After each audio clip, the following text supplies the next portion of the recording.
Paragraphe 5.1, équation d'onde, sous-paragraphe 5.1.1, équation de Maxwell dans le vide. Les équations de Maxwell structurelles, celles définissant la structure du champ électromagnétique EB. Donc je désigne en un point de l'espace le champ électromagnétique de l'onde électromagnétique par la paire de champs E et B. Sans rotationnel de E est égal à moins de la dérivée partielle par rapport au temps de la densité de flux magnétique B. Ça, c'est l'équation de Maxwell-Faraday.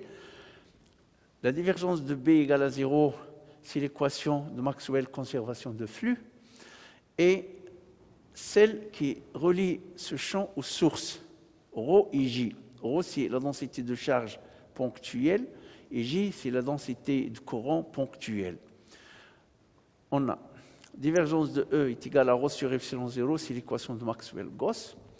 Et rotationnel de B est égal à mu0 J plus mu0 epsilon 0 d, la dérivée partielle par rapport au temps du champ électrique. Ça, c'est l'équation généralisée de Maxwell-Ampère. Alors, mu1 des 0, c'est la perméabilité magnétique du vide. C'est une constante qui est égale à 4 pi 10 fois 10 puissance moins 7 newton seconde au carré par coulombe carré. Et epsilon indice 0, c'est la permittivité électrique du vide. Ça est égal à 8,425 fois 10 puissance moins 12 coulombe carré par newton par mètre carré. Avant, il y avait une vingtaine d'équations.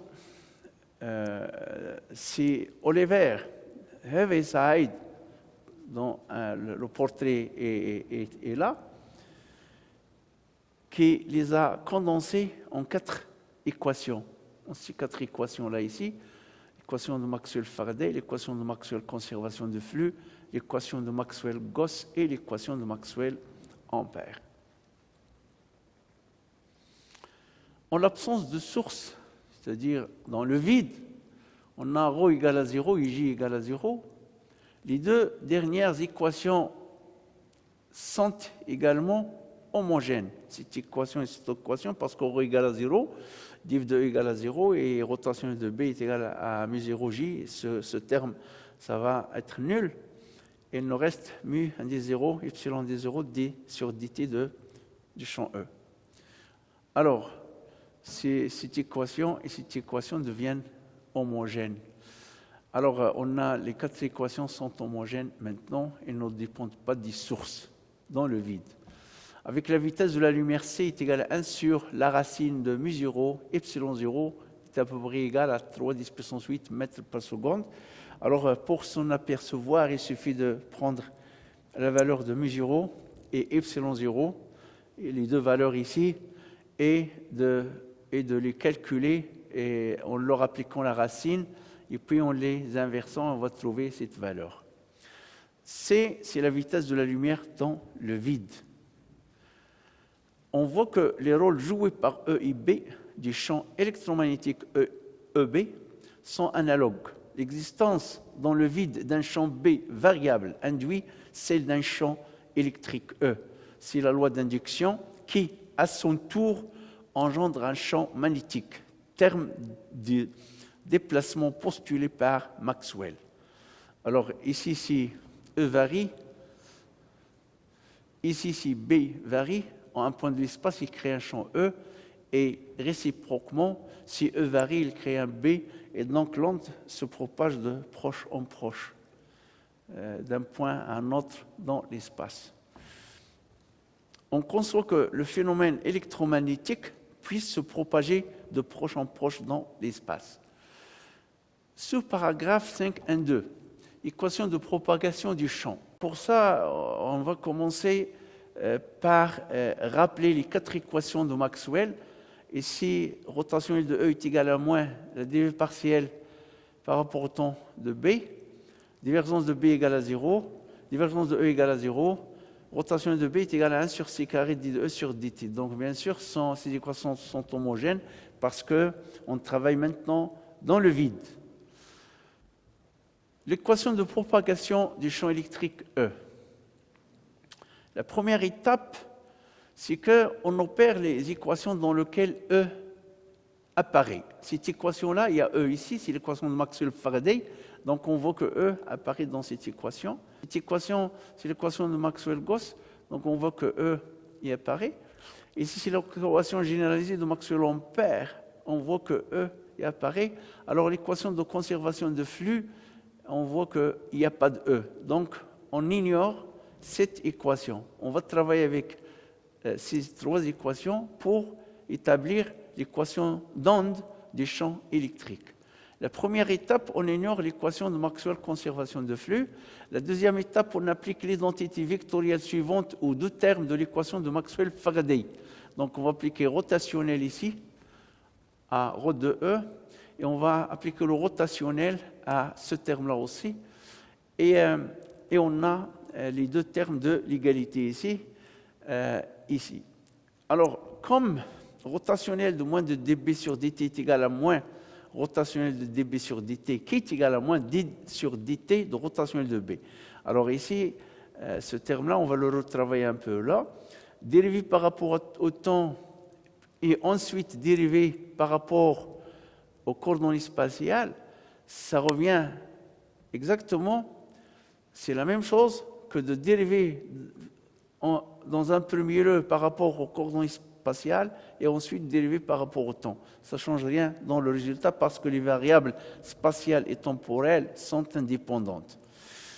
Alors, ce terme-là ici, c'est ce terme. Alors, c'est ce terme-là ici. Et ce terme, on lui applique l'identité vectorielle numéro 11 que j'avais distribuée au début du cours. Alors, rotationnel de E est égal au gradient de la divergence de E moins la divergence de la divergence de E. Et la divergence de la divergence de E, c'est le Laplacien de E. Donc, et ce terme-là, c'est égal à ce terme, et ce terme de droite est égal à ce terme. Et la troisième étape, en substituant l'équation de Maxwell-Gauss, cette équation-là, ici, alors ça est égal à 0, donc ce terme est égal à 0, ça disparaît. Et il nous reste moins le Laplacien de E est égal à moins la dérivée partielle par rapport au temps de rotationnel de B. Ensuite, on va substituer rotationnel de B, cette quantité-là, par l'équation de Maxwell-Ampère, ici, et on va tomber sur, ça c'est la quatrième étape, on va trouver le Laplacien de E, moins 1 sur c carré. La dérivée seconde par rapport au temps du champ électrique E est égale à 0, avec une flèche ici, parce que c'est une équation vectorielle ici. Alors le Laplacien ici, c'est un Laplacien vectoriel. On tombe sur une équation super intéressante. Cette équation-là, c'est l'équation d'onde des champs électriques. C'est ce qu'on appelle l'équation de propagation ou l'équation d'onde des champs électriques d'une onde électromagnétique. C ici, c'est la vitesse de propagation, c'est la célérité du champ électromagnétique dans le vide. La valeur exacte de C est égale à 2,997 924 580 fois 10 puissance 8 mètres par seconde. C'est pourquoi on va l'approximer à peu près par 3, 10 puissance 8 mètres par seconde. Alors, ensuite, on va maintenant chercher l'équation de propagation de la densité de flux magnétique B des champs électromagnétiques EB dans le vide. Alors, la même chose, on va rappeler les 4 équations de Maxwell. On va repérer l'équation dans laquelle B n'apparaît pas, et c'est cette équation-là. C'est l'équation de Maxwell-Gauss. Divergence de E égale à 0, il n'y a pas de B. Ici, on ne va pas utiliser cette équation. Ici, dans l'équation de Maxwell-Faraday, il y a B. B apparaît dans l'équation, donc on va l'utiliser. Dans l'équation de Maxwell conservation de flux, on voit qu'il y a le B, donc on va l'utiliser. Et rotationnel de B est égal à 1 sur c carré d sur dt de E, c'est l'équation généralisée de Maxwell-Ampère. On voit que B est figure, donc on va utiliser ces 3 équations ici. La deuxième étape, on applique la même identité vectorielle que pour le champ E au premier terme de l'équation de Maxwell-Ampère, à cette équation-là ici. Donc on va lui appliquer rotationnel de B à ce terme-là, qui est égal au gradient de la divergence de B moins le Laplacien de B, parce que Nabla, produit scalaire lui-même, ça nous donne le Laplacien de B. Ici, c'est un Laplacien vectoriel qui s'applique à chaque composante du vecteur B. L'identité vectorielle, ça nous donne ça. On va isoler le Laplacien, donc ce Laplacien-là, donc on va le renvoyer de l'autre côté, et il nous reste gradient de la divergence de B, il est là, et on va ramener ce terme-là de gauche à droite, et ça va nous donner un signe moins que voici ici. La troisième étape, en substituant l'équation de Maxwell-Ampère et l'équation de Maxwell-conservation de flux, cette équation-là et cette équation là, on va les substituer. La première, O. Donc, le Laplacien de B, le voici, est égal à moins rotationnel de ρ de B, et ρ de B, c'est l'équation de Maxwell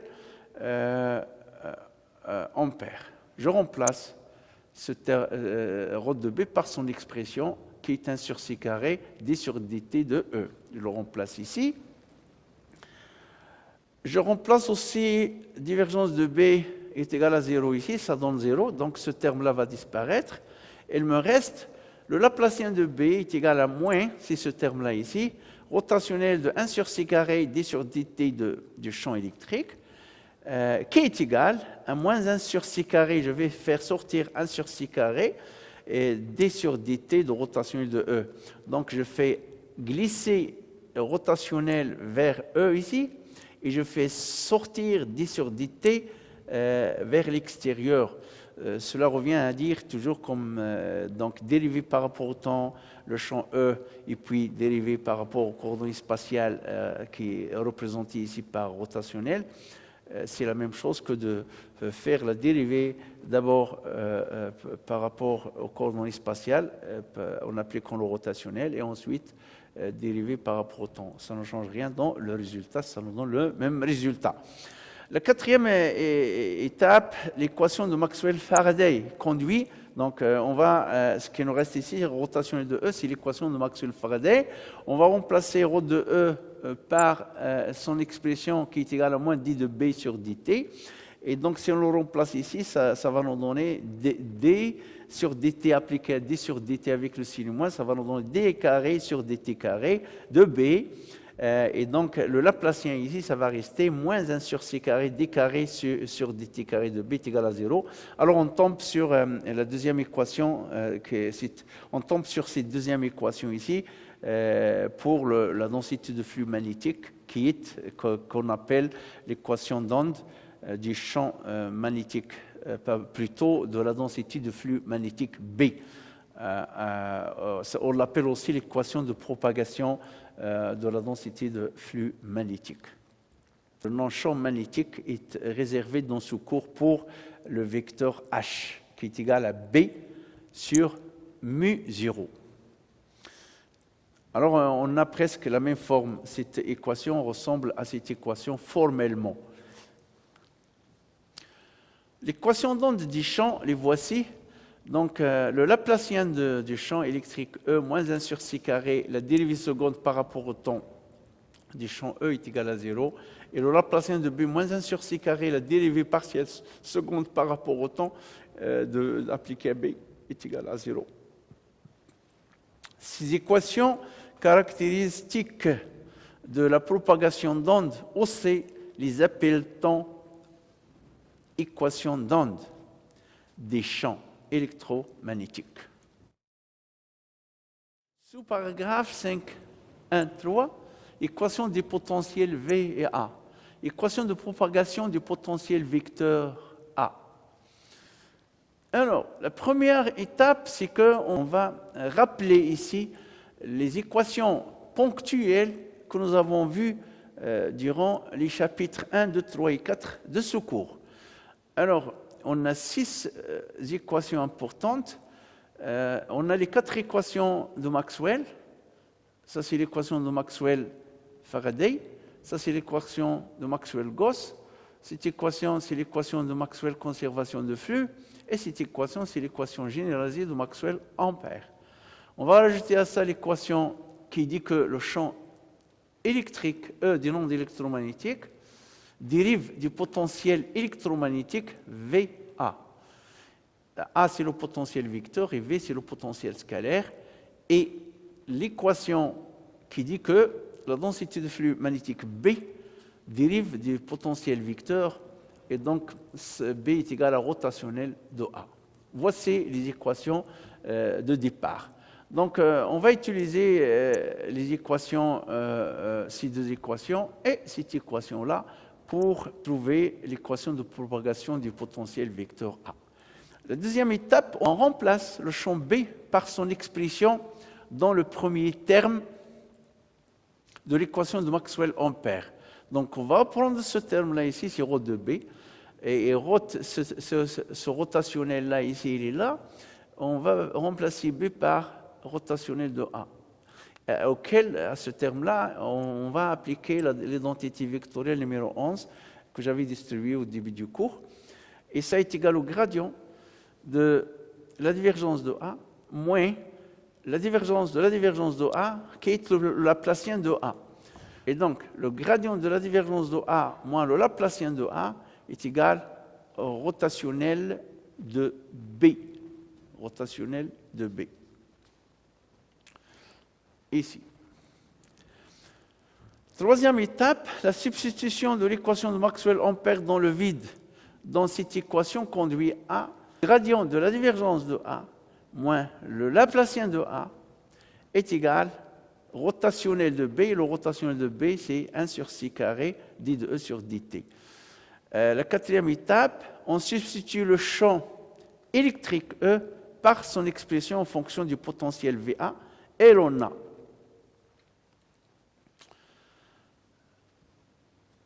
le gradient de la divergence de A moins le Laplacien de A est égal à moins 1 sur C carré d sur dt, d de A sur dt plus grade de V. Donc ce que nous avons fait, on a substitué E, on a remplacé E par le fait qu'il dérive du potentiel vecteur et du potentiel scalaire. Ceci nous donne moins 1 sur C carré, le d sur dt appliqué à ça, c'est 2 fois c'est d carré sur dt du potentiel vecteur, moins 1 sur C carré, grade on le fait glisser vers l'extérieur, on fait glisser vers la droite d sur dt, parce que nous avons dit toujours que dériver par rapport au temps et ensuite dériver par rapport aux coordonnées spatiales, c'est la même chose que de dériver par rapport aux coordonnées spatiales et ensuite aux coordonnées temporelles. Donc ça nous permet de faire cette commutativité pour la dérivée selon les coordonnées spatiales et la dérivée par rapport au temps. On dérive, donc ça nous donne ça. Alors, le Laplacien de A, donc je regroupe ce terme-là ici, je le fais passer à droite, ça devient plus le Laplacien de A. Je le fais regrouper avec ce terme-là ici, si moins ça reste, moins 1 sur C carré, la dérivée seconde par rapport au temps du potentiel vecteur, moins ce gradient-là, je vais le mettre en évidence, c'est-à-dire en facteur, de grade de A que je fais passer de ce côté, ça devient le moins de ce moins-là qui va apparaître. Donc, je fais passer ce terme-là de la gauche vers la droite, de l'égalité. Et ensuite, il me reste le grade ici, c'est lui-même ici. Je le mets en facteur. Et puis, le moins ici, avec le moins, ça me donne le plus que j'ai ici. Et donc, d 1 sur C carré, d de V sur dt est égal à 0.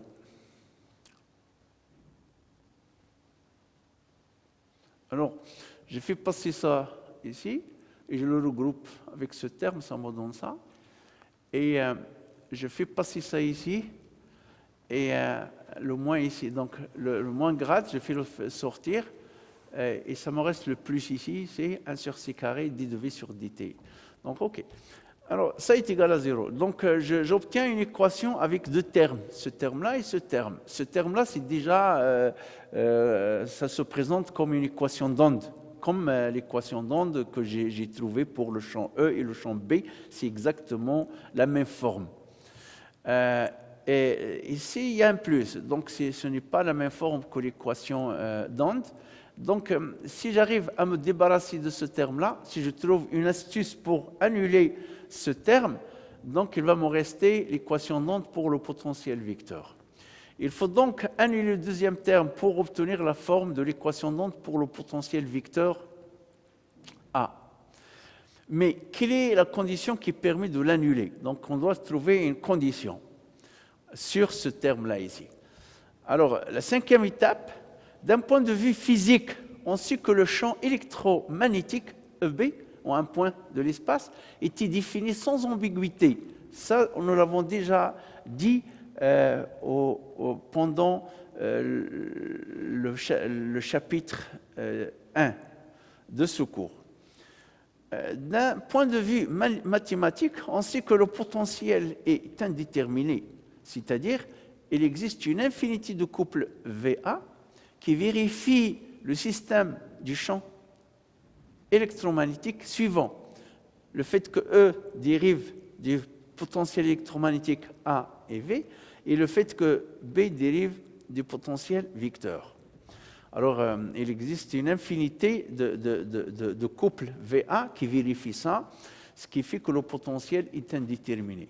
Pour s'en apercevoir, on va faire ce qu'on appelle un exemple, c'est la transformation de jauge. On associe au potentiel électromagnétique VA un potentiel V'A', c'est un peu une sorte de changement de variable, où V' est égal à V moins D, la dérivée partielle par rapport au temps d'une fonction f scalaire quelconque, et A' est égal à A plus le gradient de la même fonction f. Ça, ce qu'on appelle ici la transformation de jauge, où f est une fonction scalaire quelconque, due au fait que le potentiel est défini à un gradient près. Pour constater l'effet de la transformation de jauge, calculons alors le champ électromagnétique E'B' associé au potentiel V'A'. E' est égal à moins dérivée partielle par rapport au temps de A' moins grade de V, qui est égal à moins d sur dt. Je remplace A' par la transformation ici, A plus grade de f, et donc je remplace aussi V' par V moins d de f sur dt. Alors, moins d sur dt appliqué à A, c'est ça, et moins d sur dt appliqué au grade de f, ça me donne moins dt sur dt gradient de f, moins gradient de v, moins avec moins c'est le plus, donc d sur dt de grade de f. Donc l'opérateur gradient et d sur dt sont commutatifs d'un point de vue dérivation. Ce qui fait que ce terme-là et ce terme-là, ça s'annule. Donc ce terme plus ce terme égal à 0. Il me reste moins d de a sur dt moins grade de v. Donc qu'est-ce que je fais? Je pars de E', j'arrive à E. Pourquoi? Parce que moins d de a sur dt moins grade de v, c'est... Donc l'effet de la jauge est tel que elle me donne le même champ au même point de l'espace. Elle me donne le même champ électrique au même point de l'espace.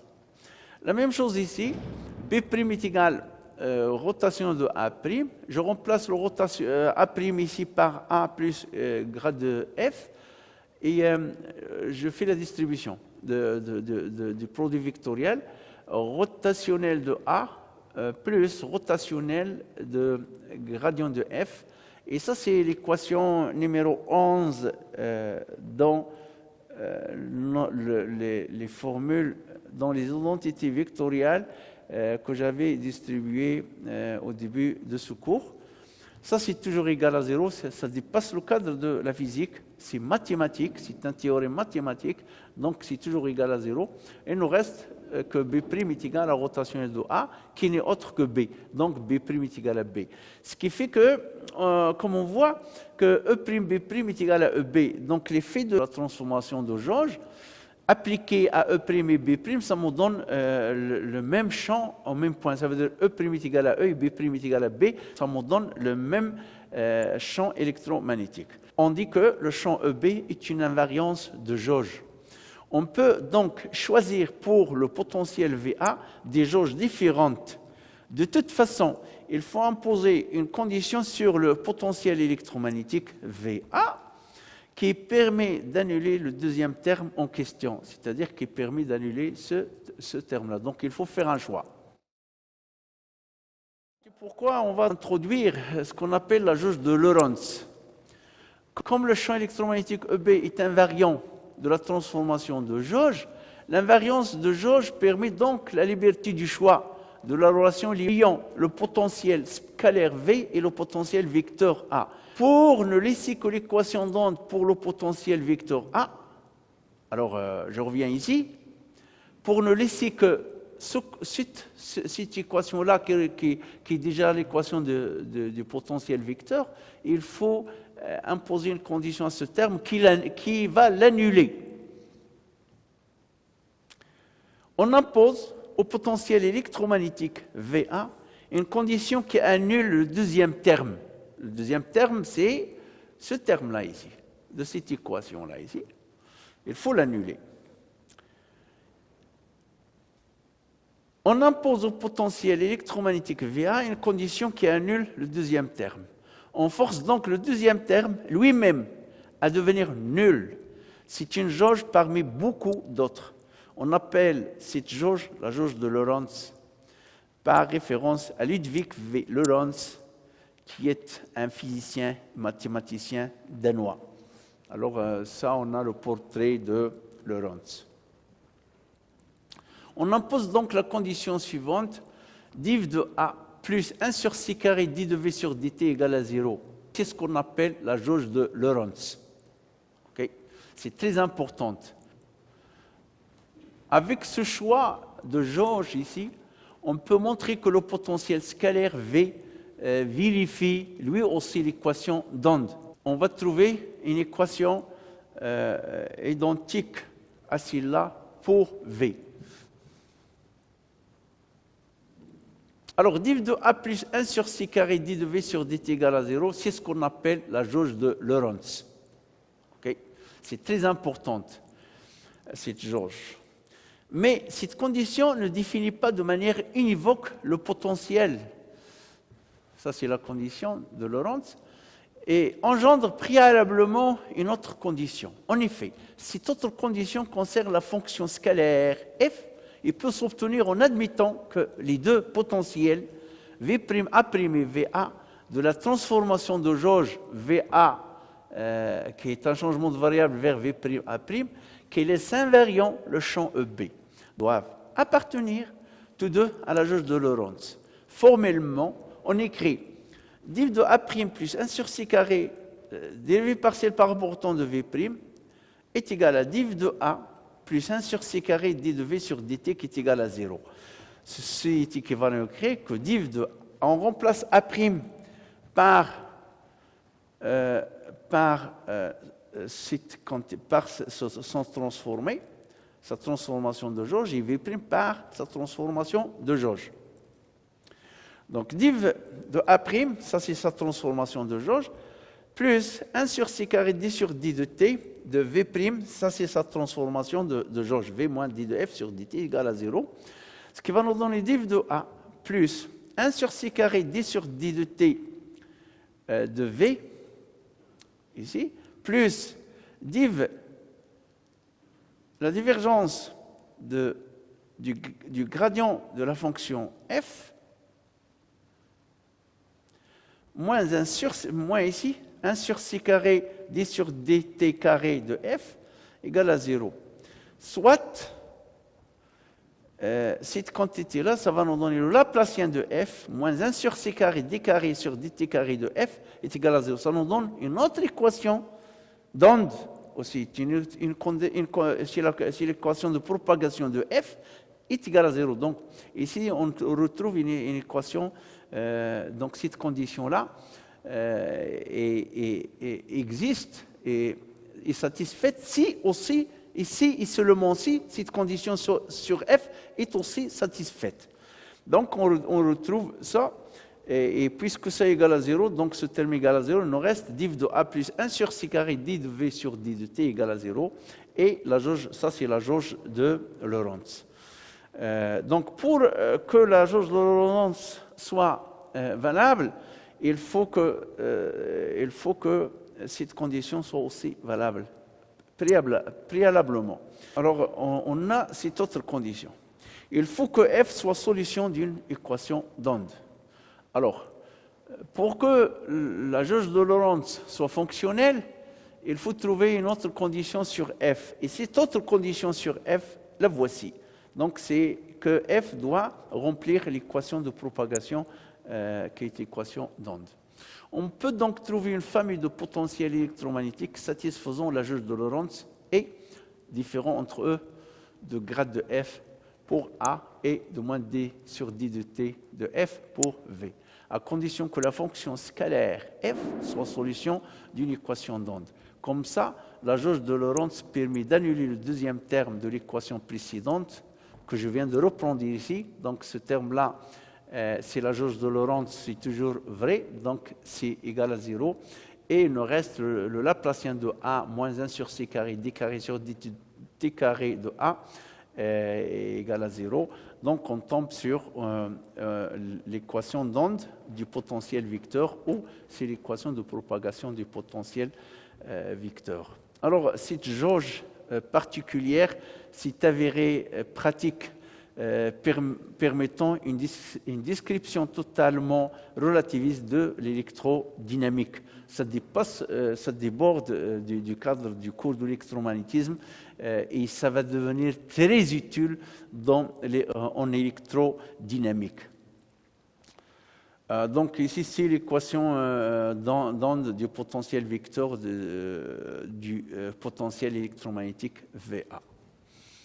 Équation d'onde du potentiel V. Maintenant que nous venons d'introduire la jauge de Lorentz, c'est facile de trouver l'équation d'onde pour le potentiel scalaire. La première étape, on va reprendre les 6 équations. Alors ici, c'est les 4 équations de Maxwell en paire, et ici, c'est les 2 équations qui disent que le champ E et B dérive du potentiel électromagnétique VA. Alors, on va utiliser cette équation qui dit que le champ E dérive du potentiel vecteur et du potentiel scalaire, et div de E est égal à 0, c'est l'équation de Maxwell-Gauss.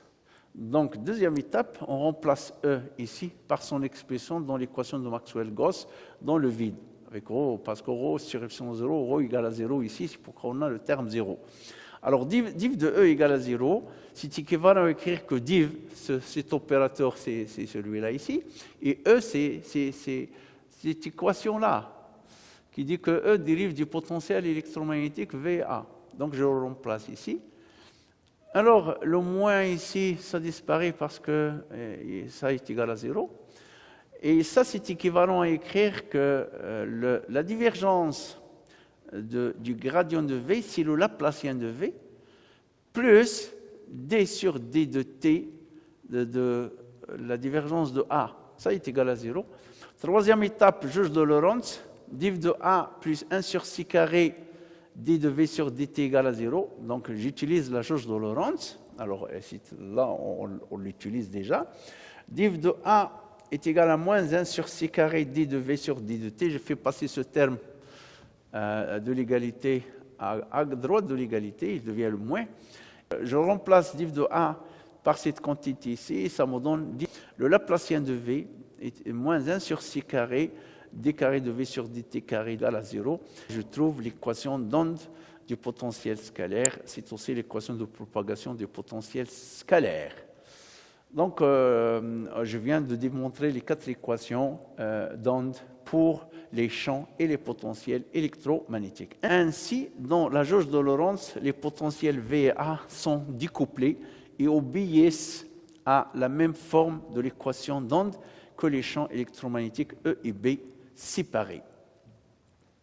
La jauge de Lorentz, c'est donc la condition sur les potentiels vecteurs et scalaires pour qu'ils se déplacent de la même façon que les champs E et B dans le vide.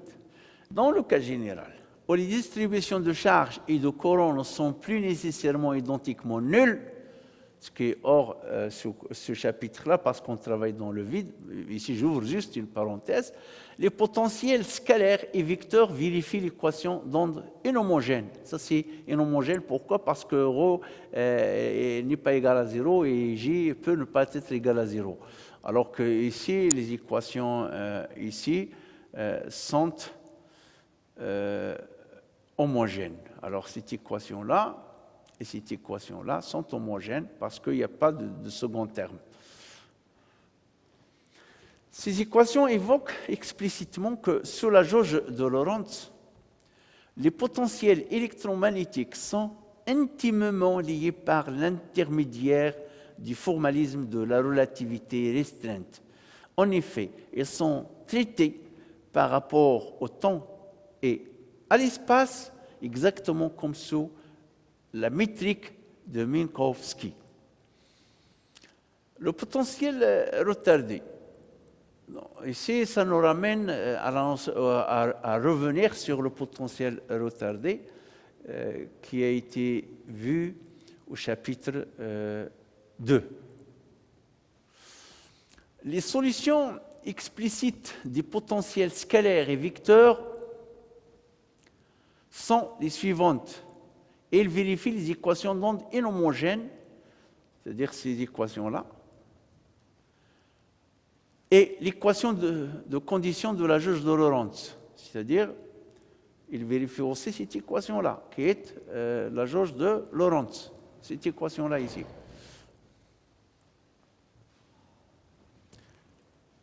Et sont donc uniques par le théorème d'unicité. Ici, notre source de ρ et J, qui crée un champ magnétique et une densité de flux magnétique au un point M de l'espace. Également, il crée un potentiel scalaire et un potentiel vecteur au même point M. Alors, la solution de ces deux équations-là, ici inhomogènes, et également de la jauge de Lorentz, sont des potentiels retardés. Si V et A sont des potentiels retardés, c'est l'expression que j'avais introduite au deuxième chapitre. J'ai parlé de ça. Donc, ces solutions-là que j'avais introduites sont les solutions de l'équation ou bien de la condition de la jauge de Lorentz, comme ils sont solutions aussi des équations d'onde homogènes et aussi inhomogènes. Les potentiels électromagnétiques, à savoir le potentiel scalaire et le potentiel vecteur. Alors ça ici, c'est les potentiels retardés, donc ils sont solutions de ces équations. Ces potentiels dépendent explicitement du temps. Comme on voit ici, ils dépendent du temps, ces potentiels V et A. Pour cette raison, les potentiels électromagnétiques formulés dans la jauge de Lorentz sont appelés potentiels retardés. Et ils ne sont guère surprenants, considérant que la théorie de la relativité restreinte, qui implique qu'aucune information ne peut se propager plus rapidement que la lumière dans le vide, est bâtie à partir de l'électromagnétisme. Jauge de radiation. Revenons à l'équation générale à laquelle satisfait le potentiel scalaire. Le Laplacien de V plus d sur dt de la divergence de A égale à 0. Si V est choisi de façon telle qu'il satisfasse l'équation de Laplace dans le vide, à savoir le Laplacien de V égale à 0, alors la condition de jauge correspondante apparaît comme la jauge de Coulomb. On écrit div de A égale à 0. C'est ce qu'on appelle la jauge de radiation. Alors, ça ressemble beaucoup à la jauge de Coulomb, mais la jauge de Coulomb peut exister en régime stationnaire, peut exister dans un milieu, mais ici on parle du vide.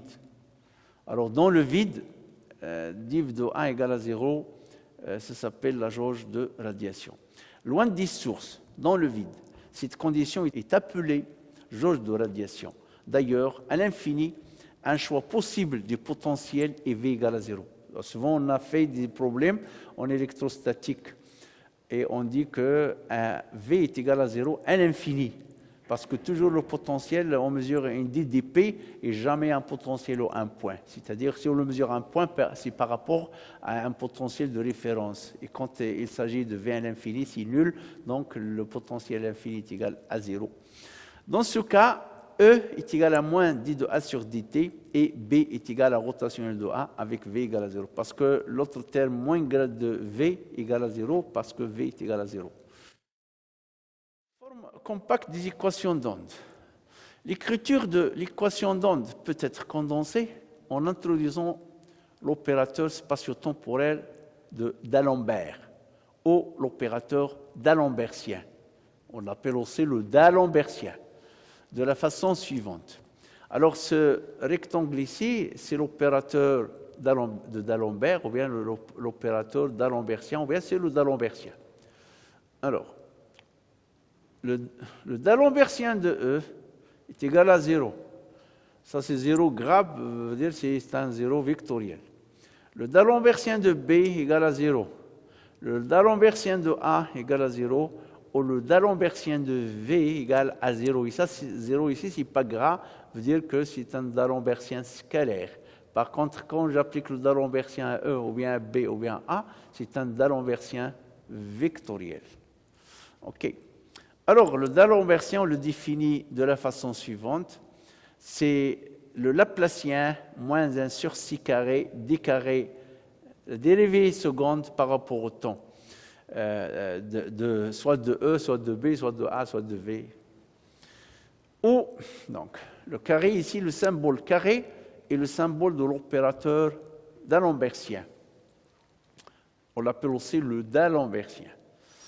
C'est l'équation d'onde d'Alembert. Alors, ici, c'est ce qu'on appelle l'équation d'onde compacte d'Alembert.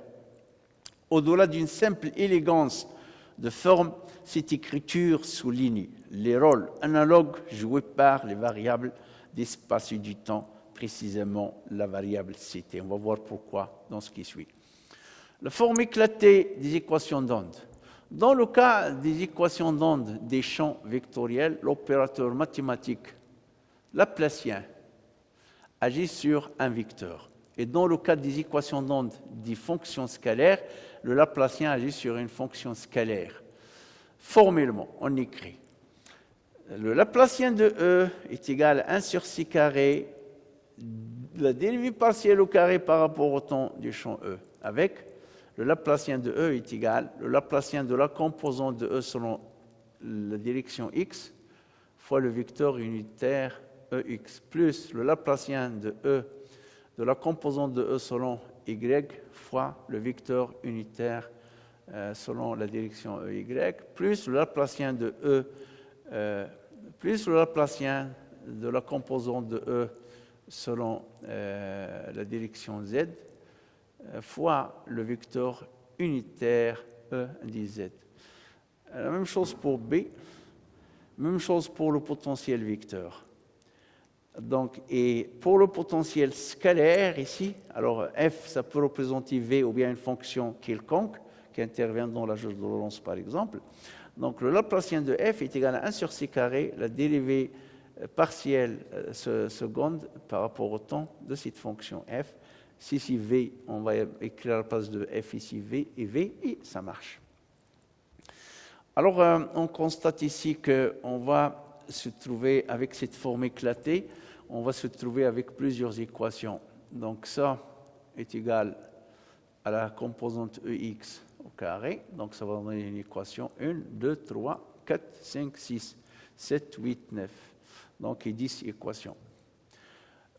Donc sous forme éclatée, on obtient 10 équations que voici. Donc 1 sur c carré d, la dérivée d carré sur dt carré de x fois x plus 1 sur c carré d carré de la composante ey sur dt carré fois ey plus 1 sur c carré d carré sur dt carré de ez fois ez est égal au Laplacien de x fois x plus le Laplacien de y fois y plus le Laplacien de ez fois ez. Donc, cette quantité, ça va être égal à celle-là, celle-là, ça va être égal à celle-là, celle-là, ça va être égal à celle-là. Ça va nous donner 3 équations. La même chose, cette quantité, ça va être égal à celle-là, cette quantité, ça va être égal à celle-là, et cette quantité, ça va être égal à celle-là. Donc, ça va nous donner 3 équations. Cette quantité, ça va être égal à celle-là, cette quantité, ça va être égal à celle-là, et cette quantité, ça va être égal à celle-là. Ça va nous donner encore, pour le potentiel vecteur, 3 équations. Et on a une seule équation, c'est la 10e, pour le potentiel scalaire. Alors, l'éclatement, donc le d'Alembertien de E égale à 0, ça nous donne cette équation d'onde pour la composante EX. Alors avec le Laplacien, c'est d carré sur dx carré plus d carré sur dy carré plus d carré sur dz carré. Alors ça va nous donner ça. Et ça va nous donner cette équation pour la composante de E selon Y. Et ça va nous donner cette équation pour la composante du champ E selon la direction Z. On va obtenir pour la densité de flux magnétique, le D'Alembertien de la densité de flux magnétique B égale à 0, on va obtenir 3 équations formellement identiques à celles du champ électrique, à celles pour les composantes du champ électrique. Et le D'Alembertien de A égale à 0, ça va nous donner 3 autres équations, chacune pour chaque composante du potentiel vecteur. Est identique formellement à celle de la densité de flux magnétique et du champ électrique, que voici ici. Alors ces équations sont là, c'est 3. Et le D'Alembertien de V égale à 0, ça va nous donner le Laplacien de V moins 1 sur C carré, D carré sur dt carré de V égale à 0. Donc au total, j'ai 10 équations. Au total, on a 10 équations d'onde scalaire à une dimension.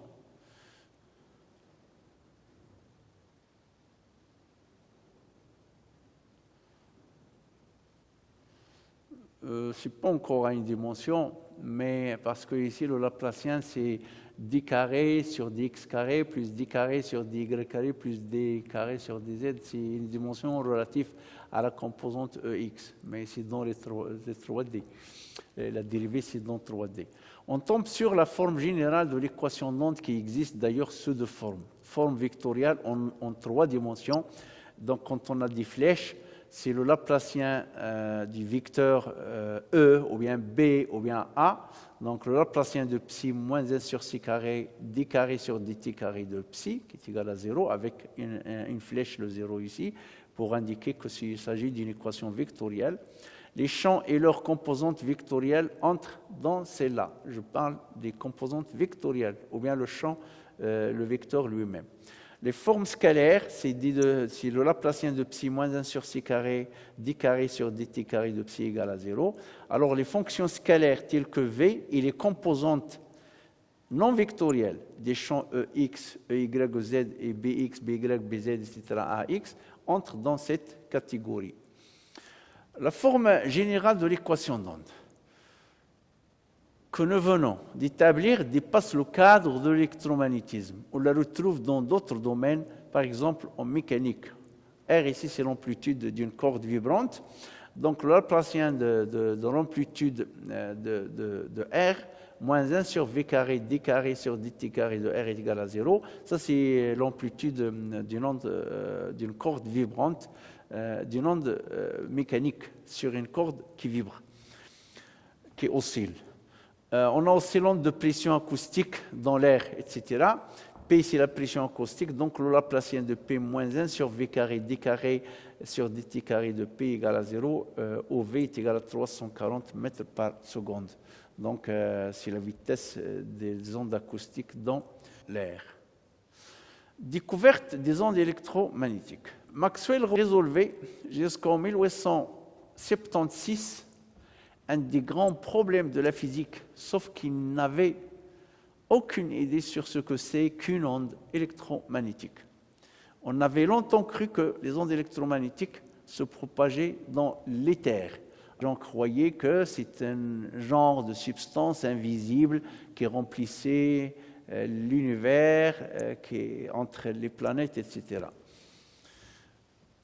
La théorie de Maxwell avait en effet précédé la découverte des ondes électromagnétiques, et ce n'est qu'en 1888 que Hertz avait montré, alors ici j'ai le portrait de Hertz, que Hertz avait montré l'existence des ondes électromagnétiques suivies par les travaux de Marconi. Alors ici j'ai le portrait de Marconi.